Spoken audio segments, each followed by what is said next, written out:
14장은 시온산에 14만 4천 명이 등장해요. 시온산에 14만 4천 명이 등장하는 게 14만 4천 명이에요. 자, 12장에 여자의 남은 자손이 용과 싸우는데 그 싸우는 정체가 뭐죠? 바다 짐승, 땅 짐승이야. 그들하고 싸워서 이제 드디어 이긴 자들의 모습이 14장에 등장하는 거예요. 근데 그게 14장은 또 14만 4천 명이에요. 이게 다 같은 사람이에요. 7장에 14만 4천 명. 그러니까 1장부터 보면 종, 그죠? 종, 2, 3장에 이기는 자, 그죠? 6장에 가면은 흰말 탄 자, 순교한 자, 7장에 14만 4천 명, 두 증인, 여자의 남은 자손, 이 다 같은 사람들인 거예요. 이 사람들이 드디어 이제 승리하고 14장을 보니까 이 사람들이 어디에 가 있어? 시온산에 가 있는 거예요. 시온산에 섰고, 그죠? 그와 함께 14만 4천 명이 서 있는 거예요. 그들의 이마에는 어린 양의 이름과 그 아버지의 이름을 쓴 것이 있어. 내가 하늘에서 나는 소리를 들으니 많은 물소리 같고 큰 우리소리 같은데 내가 들은 소리는 검은 것 타는 자들이 그 검은 것을 타는 것 같다. 드디어 그들이 보좌 앞과 네 생물과 장로들 앞에서 새 노래를 부르니 되죠. 그러니까 봐요. 네 생물과 장로들은 계속 있어. 그러니까 이 장로들이 교회 대표가 아닌 거야. 만약에 교회 대표라고 하면 그럼 이 13, 40명은 누구야? 그렇죠? 말이 안 되는 거지. 이게 영적인 존재하고 사람하고는 이 본질이 틀려요. 본질이.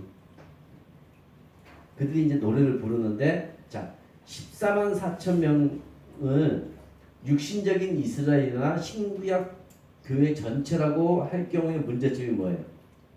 자, 첫 번째 육신적인 이스라엘이라고 할 경우에는 교회하고 상관없잖아요. 그러면 앞서 지금 쭉 얘기한 용, 짐승, 뱀하고 쭉 싸워온 사람들이 다 누구야? 14만 4천. 아니, 그러니까 그 사람이 14만 4천 명을 육신적인 이스라엘이라고 해석을 할 경우 앞에서 쭉 싸운 그 사람들이 다 누가 돼버려? 이스라엘이 돼버리는 거야. 두 증인도 이스라엘, 여자의 남은 자손도 이스라엘, 이기는 자도 이스라엘, 종도 이스라엘, 유대인. 그러면 우리 교회하고는 아무 상관이 없어. 그런데 지금 우리가 딱 봤잖아요. 교회를 만들려고, 그치? 그 여자가 하늘에서 애쓰고 고통을 받아서 아들을 낳고 올라가니 그 여자가 내려와서 교회가 된 건데, 그거 다 이스라엘로 해버리면 교회하고는 아무 의미가 없잖아. 그럼 이 계시록에 아무런 의미가 없는 거야.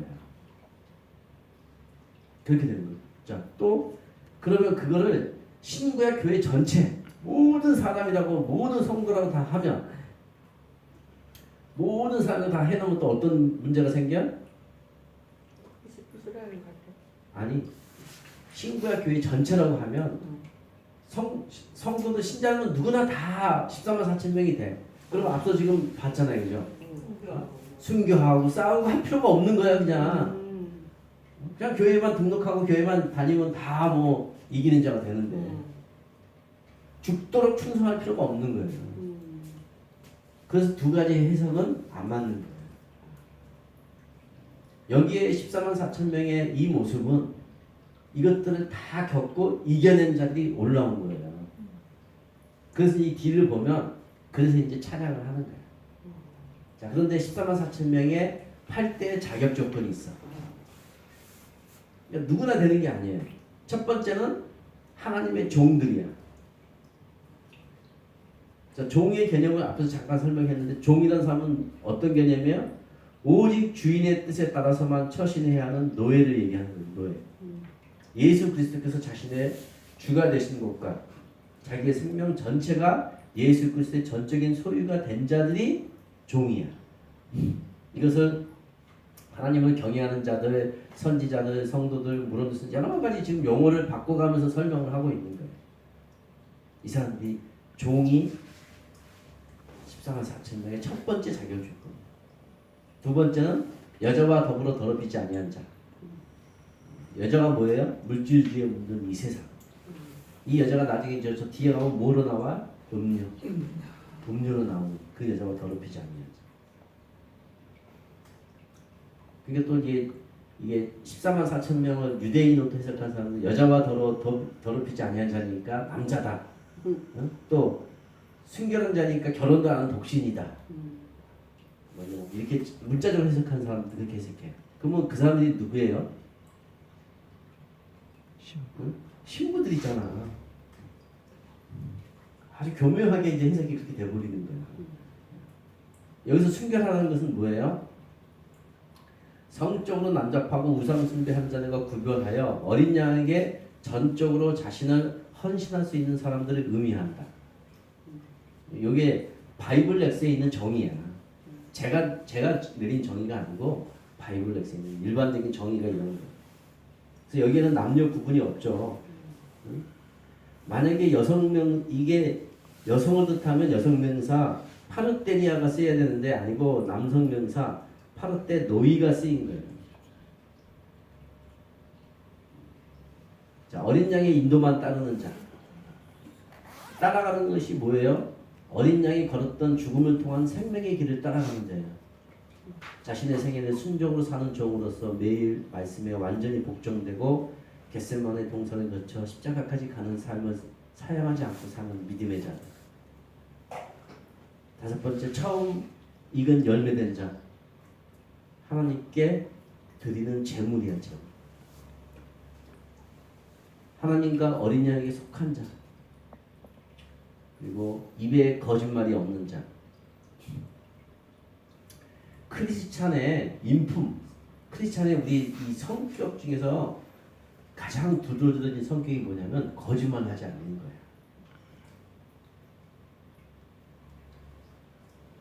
거짓말하면 안 돼요. 정직해. 그래서 과거에는 크리스찬 이꼬르 정직한 자였어. 그죠? 선한 거짓말. 선한 거짓말도 안 해. 그러니까 봐봐요. 자, 폴리카비 순교당할 때 성의 성주가 그 도시의 저희가 폴리카비의 친구였어. 그래서 폴리카한테 얘기를 했어. 오늘 하는 거 한 번만 딱 있으면 안 믿는다고 해. 내가 봐줄게. 너 나랑 친구잖아. 그러니까 폴리카비 뭐라고 그랬어? 내가 살아오는 동안에 한 번도 하나님은 나를 부인한 적이 없는데 내가 하나님을 부인할 수 없다. 불 붙여라. 이게 크리스천의 자세야. 그래서 크리스천 이꼬르 정직한 자야. 그래서 제가 예전에 한번 말씀드렸잖아요. 노마 시대는 성적으로 문란한 시대야. 그래가지고 노마에서 자식을 낳잖아요. 7일 이내에 남편이 그 자식을 죽일 수 있는 권한이 있어. 아무리 봐도 옆집인 같아. 그럼 죽일 수 있는 권한이 있어. 근데 이제 7일이 지나면 못 죽이는 거야. 이제 옆집 아들 같은 애들 키워야 돼. 그만큼 성적으로 문란한 시대야. 그래서 그 시대에 귀족들이 가장 선호하는 처녀가 누구야? 크리스찬 자녀들이야. 희한한 거야. 크리스찬들을 미워하고 싫어해. 그런데 자기 며느리는 크리스찬 가정의 며느리를 드리고 싶은 거야. 왜? 다른 귀족집, 저 유명한 귀족집 딸은 다 알거든. 지들이 맨날 가서 다 아니까 내 며느리만은 크리스찬 며느리를 드리고 싶어. 그래서 크리스찬 며느리들이 귀족 사회에 들어가기 시작합니다. 그들이 들어가서 뭐해요? 순종하고 시부모 잘 섬기고, 그죠? 잘 이제 그 집안을 일으키면서 그들에게 복음을 전하고. 그래서 귀족들이 하나 둘 예수님 믿게 되게 합니다. 이게 크리스찬의 가장 큰 덕목이 정직한 거예요. 거의 이게 제가 한 19세기까지 이게 이어졌어. 19세기까지. 그래서 크리스찬들이 뭘 하면 어떤 제품을 만들어서 팔면 최고 좋은 제품이야. 정직하니까. 응? 흔한 말로 막 야매로 막 이상한 물건을 해서 만들어서 팔지 않고 그냥 정직하게 만들어서 파는 건데 이것들이 점점 지금 사회에서 깨져버렸죠. 그래서 여기 있잖아요. 입에 거짓말이 없는 자. 뭐 영적인 의미로 이제 거짓말을 이렇게 말로 진리를 거짓으로 바꾸는 행위를 지칭한다 이렇게 얘기하지만은 또 다른 의미는 문자적으로 진짜 거짓말하지 않는 거예요. 거짓말 할 수 있죠. 그러니까 제가 어제도 그랬잖아요. 근데 거짓말 할 수 있고 잘못할 수 있어. 그럼 크리스찬의 특징은 뭐야? 회개하고 고백하는. 마귀들의 특징은 회개하지 않아. 결코 잘못했다고 얘기하지 않아. 지금 시대가 저는 얼마나 좋은 시대냐면요. 이것들을 생생하게 우리의 삶과 현장에서 이걸 보여주고 있어. 뉴스 틀면 막 실시간으로 쏟아져 나와. 근데 사람들이 이걸 보고 깨닫지를 못하는 거지. 잘못한 사람은 절대 잘못했다고 얘기 안 해요. 응? 근데 이상한 사람들만 잘못했다고 얘기를 하는 거야. 누구? 크리스찬들. 잘못했어. 아, 제가 실수했습니다. 하나님 용서해 주세요. 이게 거짓말 없는 자예요. 흠이 없는 자.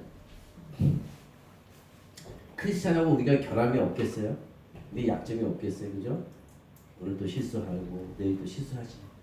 그런데 그것들 우리는 늘 회개하고 고백함으로써 또 우리가 뭘 믿어요? 우리의 회개에는 뭐가 있어요? 그리스도의 보혈이 있잖아. 주님의 보혈을 의지하는 거잖아. 우리의 회개의 베이스에는.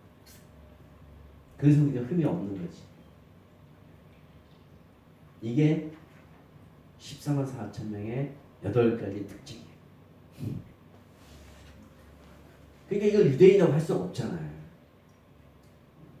유대인도 여기에 포함될 수는 있겠지. 저는 그렇게 봐요. 유대인들.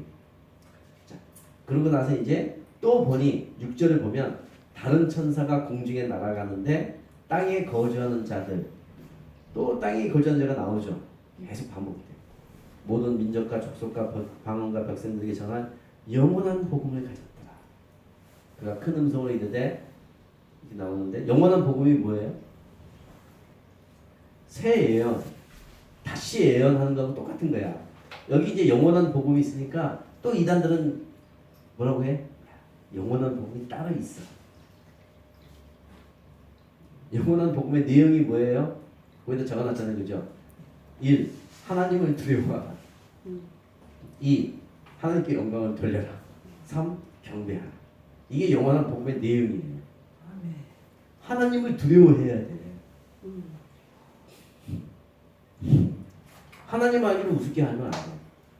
그런데 세상 사람들은 어떻게 한다? 하나님 알기를 우습게 한다. 노새 사이들이 뭐라고 그랬어요? 경고를 듣고 농담으로 여겼더라. 우습게 하는 거지. 영원한 복음은 이 세 가지가 있는 거예요. 이게 이제 15장에도 똑같이 반복이 돼요. 자, 그래서 은혜 복음하고 영원한 복음을 또 비교를 해놨잖아요, 그죠? 은혜 복음은 우리 사람에 의해서 전달되는 복음이야. 그 사도들이 전하는 복음 뭐예요? 예수를 믿으면 구원을 받는. 그래서 사람의 전도에 미련한 것으로 전해지는 거야. 우리는 이 은혜의 복음을 전하는 거야. 근데 이 영원한 복음은 누가 전해? 천사가 전하는 거야. 그러니까 마치 이거는 절과하고 같은 거예요. 전쟁이 났어. 전쟁이 나가지고 그 지역에 비행기가 쫙 가면서 삐라를 쫙 뿌리는 거야. 항복해라. 지금 그 러시아하고 우크라이나 싸우는데도 러시아가 그러잖아. 삐라를 쫙 뿌리잖아. 항복하라고. 응? 그런 것처럼 이제 마지막 때 이제 다른 천사가 공중에 날아가면서 땅에 거주하는 자에게 영원한 복음을 전하는 거야. 뭐라고? 두려워하고 영광을 돌리고 경배하라. 마지막 기회를 주는 거야. 마지막 기회를 주는 거예요. 그죠? 왜? 이제는 좀 있으면 멸망시킬 거니까. 그래서 이제 8절을 보면 둘째 천사가 나와. 둘째 천사가 뭘 해요? 바벨론 멸망을 선포하는 거예요. 그리고 9절에는 셋째 천사가 나와. 근데 누구를 심판한다고 그랬어요? 짐승과 우상에게 경배하고 이마에나 손에 표를 받으면 어떻게 돼요? 10절 그도 하나님의 진노의 포도주를 마시더니 그 진노의 잔에 섞인 것이 없이 부은 포도주라. 거룩한 천사들 앞과 어린 양 앞에서 불과 유황으로 고난을 받으리라. 그 표를 받으면 고난을 받는 거예요. 11절에 그 고난의 연기가 세세토록 올라가리로다. 짐승과 그 우상에게 경배하고 그 이름의 표를 받는 자는 누구든지 밤낮 힘을 얻지 못하리라. 자, 그러니 12절 성도들의 인내가 여기 있으니 그들은 하나님의 계명과 예수에 대한 믿음을 지킨 자다. 계속 지금 이걸 지금 반복하고 있는 거예요. 결국은 너희들이 인내를 가지고 하나님의 계명과 예수에 대한 믿음을 가져. 자, 예수에 대한 믿음이니까 마치 우리가 예수님을 믿는 믿음처럼 보이잖아요. 이 표현이. 근데 그 밑에 제가 다른 번역본을 해놨죠. 그 갈색으로 해놓은 걸 보면 뭐라고 되어 있어요? 예수님의 그 믿음, the faith of Jesus. 예수님의 믿음이에요. 우리는 예수님의 믿음을 가지고 있는 거지 내가 믿는 게 아니에요. 그러니까 이 표현이 무슨 표현이에요? 이게 굉장히 중요한 표현인데 내가 예수님을 믿는 게 아니에요. 예수님의 믿음이 나에게 오는 거예요. 내가 순교하는 게 아니야. 예수님이 나의 순교의 자리까지 나를 가는 거죠. 그러니까 지금은 우리가 순교할 수 없어. 순교하지 못할 것 같아. 무섭잖아. 두렵잖아. 그런데 예수님이 우리를 그곳까지 인도하는 거예요. 그 자리에 갈 수 있게끔. 그래서 우리에게 필요한 게 뭐야? 그 인내를 가지고 그 예수님의 그 믿음을 지키는 거예요. 그러고 나니까 13절에 뭐라고 되어 있어요? 주 안에서 죽은 자들이 복이 있다.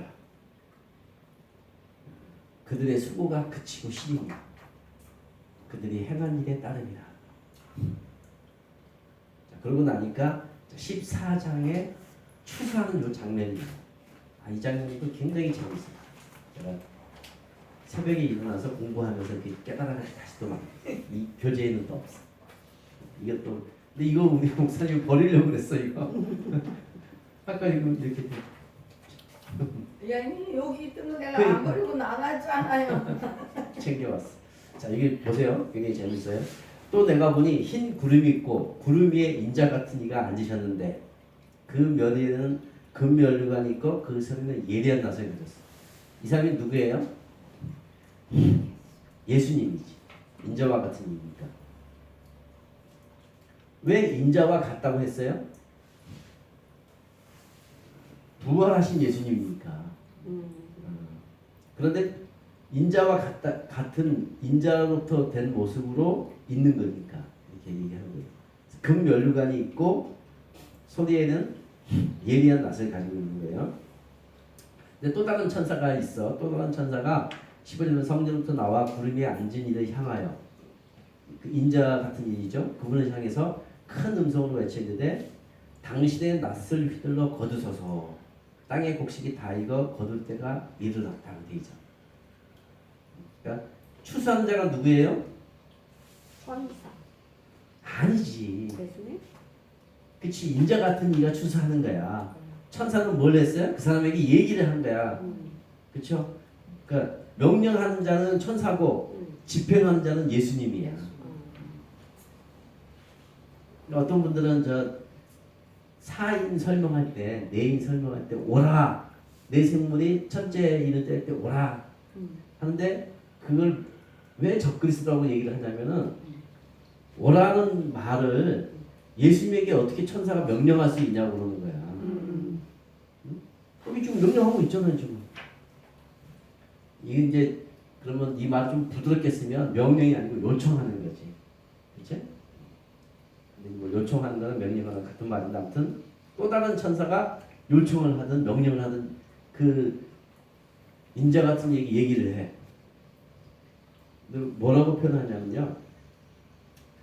땅의 곡식이 다 익어 거둘 때가 이르렀대. 자, 요 표현이 있어요. 자, 요 표현을 자, 킵 해놓고 그 다음을 보자고요. 구름 위에 앉으시니가 낯을 휘둘러 땅에 휘두르면 땅의 곡식이 거두어지고 또 다른 천사가 하늘에 있는 성전에서 나오는데 역시 예리한 낯을 가졌어. 그런데 또 불을 다스리는 다른 천사가 나와. 천사가 저기 계속 나와요. 천사 이름이 없으니까 계속 또 다른 막 하는데 이 천사는 이제 불을 다스리는 다른 천사가 어디로부터 나와? 제단으로부터 나와. 그러니까 불 가진 제단 천사야. 이 천사가 나와서 누구한테 명령을 해? 나까지. 17절에 있는 예리한 낚아진 자. 그럼 누구예요? 17절 천사야. 성전에서 나오는 천사를 제단에서 나온 천사가 얘기를 하는 거야. 뭐 헷갈리진 않죠?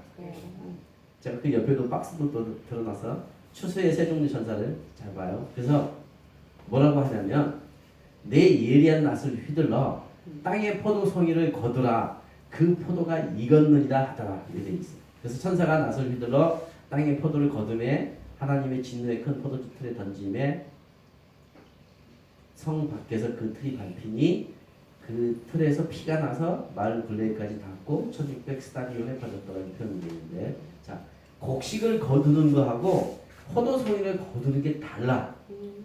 어떻게 달라요? 곡식은 누가 거둬? 예수님이. 포도송이는 누가 거둬요? 천사가. 곡식은 누구예요? 그렇죠. 믿는 자. 포도는 누구예요?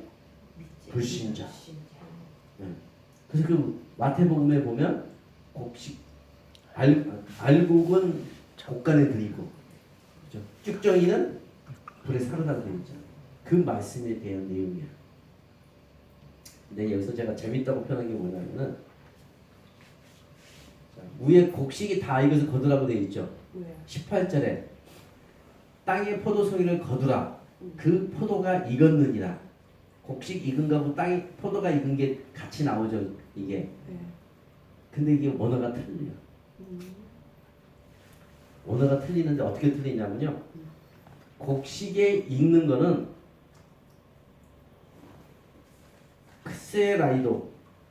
크세라이도에서 말리다, 건조하다 이런 뜻이야. 조금 이상해요. 그리고 요 포도송이에 익었느니라는 아크마죠. 그래서 한창 때에 있다 이런 표현이야. 요 포도송이에 익었느니라에 쓰이는 헬라어는 여기 딱 한 번 쓰였어. 신약에서. 그래서 이제 아침에 이제 요걸 보면서 제가 이제 묵상을 해봤어. 위의 곡식은 건조하다, 말리다는 뜻이에요. 그러면 자 봐보세요.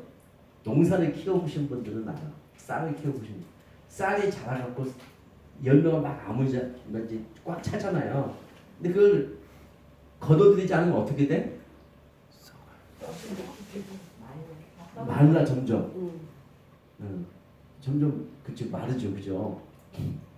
그래서 여기서 곡식이 익을 때는 그렇게 마르는 때까지 기다리는 거야. 그러니까 예수님은 우리 성도들을 기다리는 거야. 언제까지? 완전하게 될 때까지 기다리는 거야. 혹시 하나라도 놓치면 안 되니까.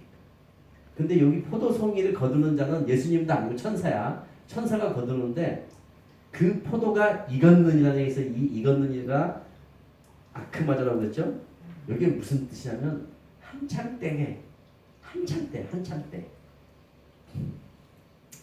악인들은 지들이 지금 한창 때야. 자기들이 막 하는 높은지 모르는 그 한창 때에 싹 목을 치는 거고, 우리에게는 예수님이 끝까지 기다리시는. 요 작은 표현 안에서도 하나님의 사랑이 있구나. 또 우리가 이걸 볼 수 있는. 우리 예수님 참 대단하십니다. 한 곡식이라도 한 알곡이라도 놓치지 않기 위해서 충분히 익을 때까지 기다려서 추수를 하는 방면에 세상 불신자는 한참 때 그들이 잘 나갈 때야. 아까 말씀드린 사업도 잘 되고 뭐라 그래? 이와 같은 자가 누구야? 나를 대적할 자가 어디 있겠어? 잘 나가는 거야. 최고처럼 잘 나갈 때 싹둑 자라는 거야. 그래서 어디다가 집어넣어? 진노의 포도주 틀에 집어넣어서 밟아서 피가 나니까 1600 스타디온. 1 스타디온이 192m예요. 그래서 이게 그 우리 지금 올림픽 하면은 달리기 할 때 100m, 200m, 400m 이렇게 하잖아요. 그 거리가 1 스타디온이야. 200m가 채 안 돼요. 그래서 그 스타디온에서 하는 그 경주를 하는 그 경기장 이름이 스테디움이야.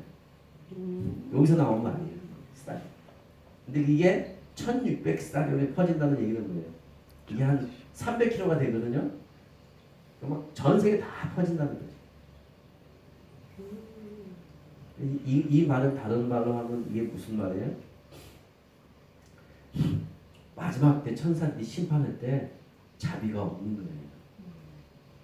불신자들은 무자비하게 심판합니다. 그래서 불신자들 중에서 우리를 도운 자들은 하나님이 봐주는 거야. 그게 양이 되니까요. 그러니까 불신자들 또 우리한테 잘해야 돼. 우리 권세 있는 사람이야. 그럼요. 하나님 아들들이니까.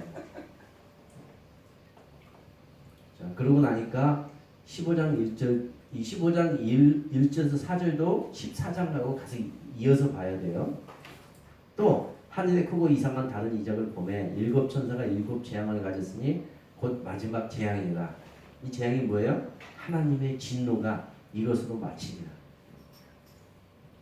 또 내가 보니 불이 섞인 유리바닥 같은 것이 있고 짐승과 그의 우상과 그의 이름의 수를 이기고 벗어난 자들이 유리바닷가에 서서 하나님의 검은 고를 가지고 하나님의 종 모세의 노래 어린 양의 노래를 부르는데 뭐라고 불러요? 주 하나님 곧 전능하신 이시여 하시는 일이 크고 놀라우시도다. 만국의 왕이시여 주의 길이 의롭고 참되시도다. 주여 누가 주의 이름을 두려워하지 아니하며 영원하게 하지 아니하오리까. 오직 주만 거룩하시니이다. 주의 의로우신 일이 나타났음에 만국이 가서 주께 경배하리이다. 이게 요 찬양을 부른 사람이 누구예요? 지금 앞서서 많은 찬양들은 대부분 천사들이 불렀어. 이 찬양을 누가 불러요? 짐승과 우상과 이름의 수를 이기고 벗어난 자들. 그들만 부를 수 있는 거예요. 이기고 벗어난 자들. 그러니까 모든 사람이 다 부르는 게 아니야. 그들이 어디에서 있어요? 유리바닷가에서 있어요. 사장에 보면 보좌 앞에 유리바닷가가 있어요. 보좌 앞에. 그래서 이 유리바닷가가 뭐예요? 제가 여기다 적어놨잖아요. 유리바닷가는 이곳은 지구상에 없는 것이 분명하다. 불이 섞인 유리바다란 인간이 만들어낸 것이 아니고 하나님이 인류 세계와 그분의 백성을 구분하기 위해 설치된 하나님의 시설이야. 분리하는 곳이야. 그래서 유리바닷가에 섰다는 얘기는 그 위에 에피라고 되어 있죠. 유리바닷가 위에 서서 노래를 하는 건데 거기가 어디에? 거기가 시온산. 계속 지금 이어지는 말이잖아요. 이 말씀이. 그래서 시온산에 서서 이들이 모세의 노래, 어린 양의 노래를 부르는 거예요.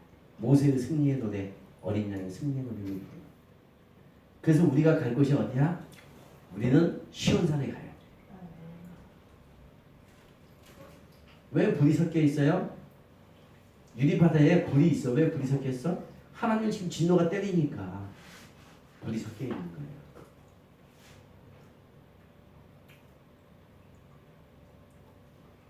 그래서 이기고 벗어난 자들이 6가지 찬양을 하는 거죠.